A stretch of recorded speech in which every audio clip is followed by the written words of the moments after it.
Trump ने कहा कि उन्हें ईरान से युद्ध में फैसले की कोई कमी या जल्दबाजी नहीं है, लेकिन ईरान दावा यह कर रहा है कि युद्ध में हुए सारे नुकसान की भरपाई कर ली गई है। ईरान अब डिफेंस के बजाय अटैक मोड में रहेगा। स्ट्रेट ऑफ हॉर्मुज़ में ईरान को ओमान का साथ मिलने से ट्रंप भड़क गए। ट्रंप ने पहले ही ओमान को बमबारी कर उड़ा डालने की धमकी दे रखी है। लिए भड़काया।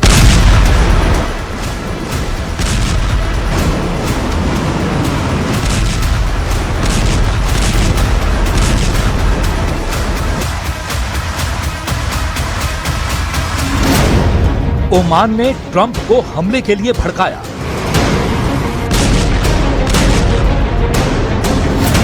ईरान के साथ ओमान की बिग डील।